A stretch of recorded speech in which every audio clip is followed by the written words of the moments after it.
I just want to run away with my baby and never look back. My husband and I have been together for 8 months when we got married. The night before our wedding my mother-in-law told me this is going to be hard on me when he gets married, and this stuck with me. 4 months later, I got pregnant and I realized my in-laws' true colors. My husband and I wanted to plan a co-ed baby shower and my mother-in-law wasn't in agreement with this. This was the first verbal outburst I seen from her. She decided to plan her own baby shower and gave me an invitation. This was incredibly uncomfortable for me when I had to go to the shower with her friends there that I had never met. Throughout my pregnancy, they made comments about my weight gain.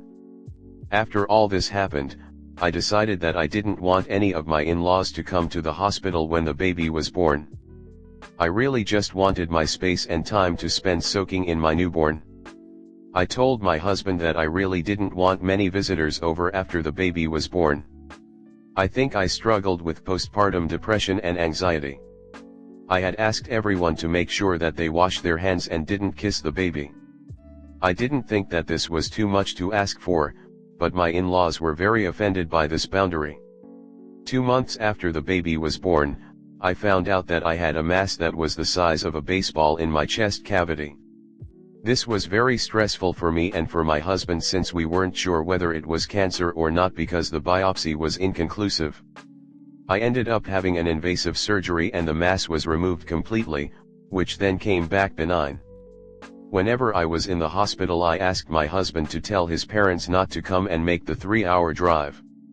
Despite my husband telling them several times not to come, my father-in-law screamed at my husband, "What the hell is wrong with her?" And they came anyways. I don't handle pain well, and I really didn't want to see them while I was in a vulnerable state. Most recently, my mother-in-law told me, "I just can't give away my baby," and this was referring to my husband. I found this to be incredibly strange since he is 30 years old and we've been married for almost 2 years. I really want to go no contact with my in-laws because of the strain that they put on my marriage, but it is difficult because of our baby. I feel like my husband is sometimes afraid to stand up to my in-laws because it is easier to have a fight with me than it is to have a disagreement with them. I just really don't know what to do and I don't know how I can continue dealing with my in-laws.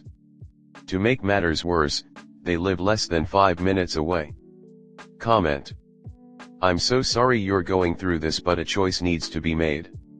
If your husband really thinks it's easier to argue with you than stand up to his parents, you need to put your foot down and let him know this won't be tolerated anymore, or there's not only going to be a divorce but a custody battle if you truly feel what you say in your title. They have no right to berate you, or anything. They are simply being assholes. Stand up to your husband, seriously. He needs to stand up to his mommy and defend you. You are the mother of his child. It shouldn't be hard for him to stand up even if it's little efforts at a time.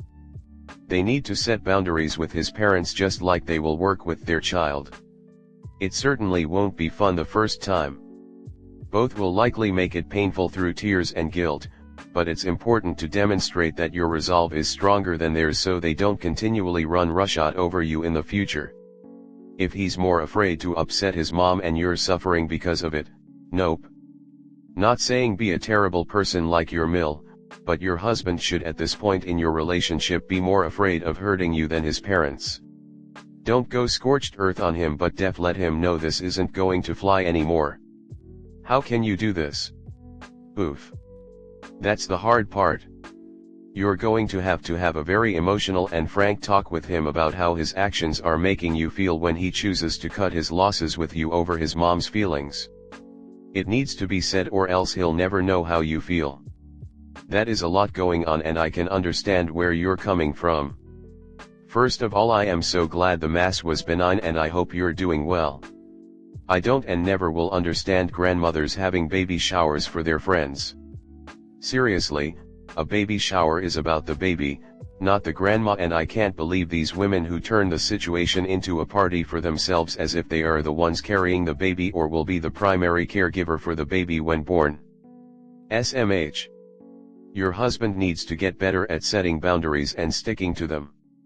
I'm 8 months pregnant and have an 18-year-old daughter, and while I will always consider them my babies, I would never dream of interfering in their adult relationships.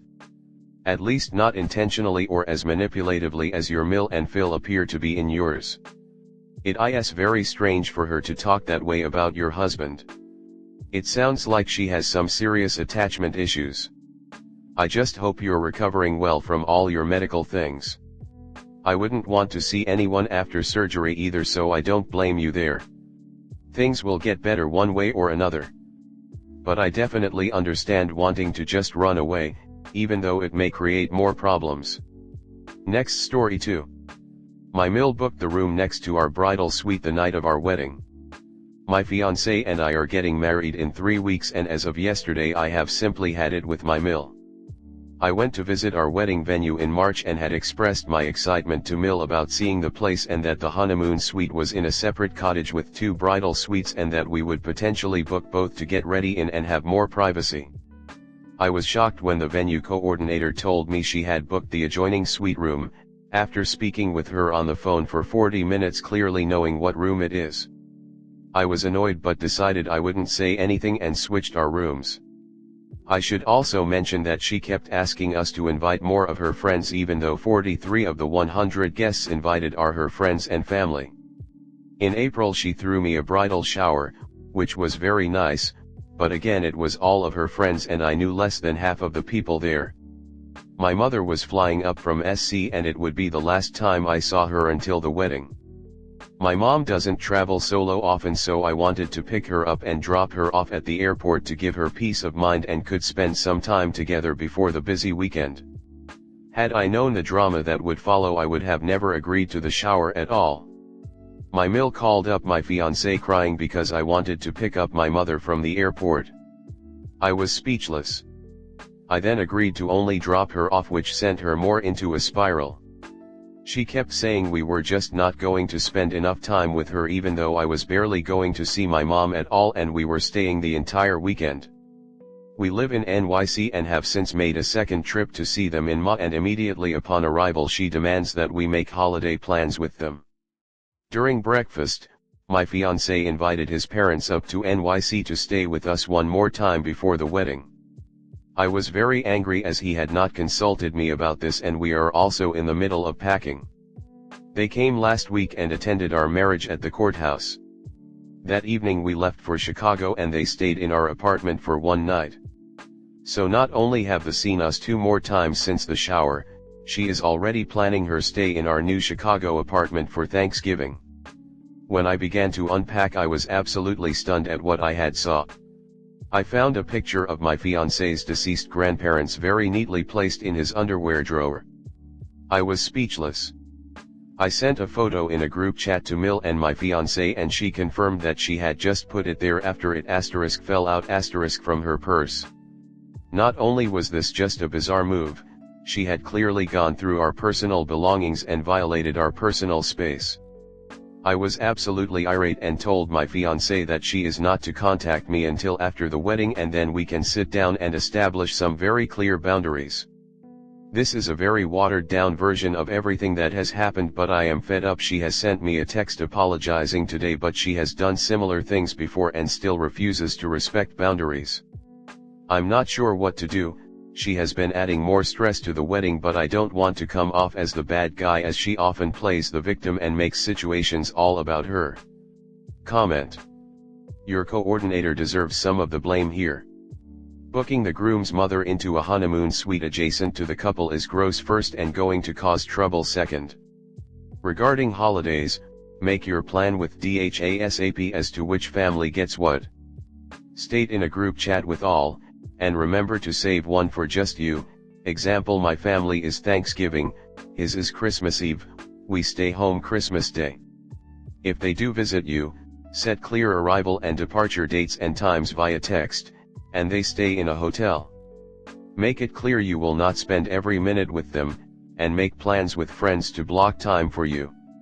You and DH need to get on the same page, and he needs to realize you are his family now before them. The coordinator's role here is dependent on if they're employed by the venue/hotel or if they're an outside coordinator.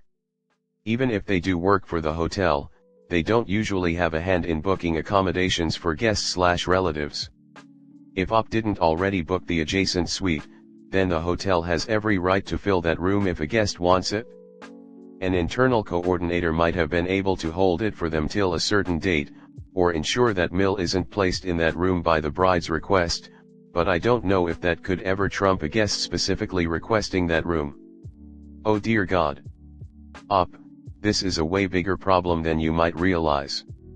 He will likely never change this behavior. This will be your life, forever. You won't have any boundaries. You will continue to be harassed and bullied. And it will get worse. I was married to someone exactly like this, with this kind of Mill.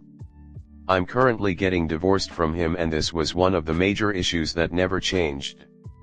Please seriously reconsider this relationship.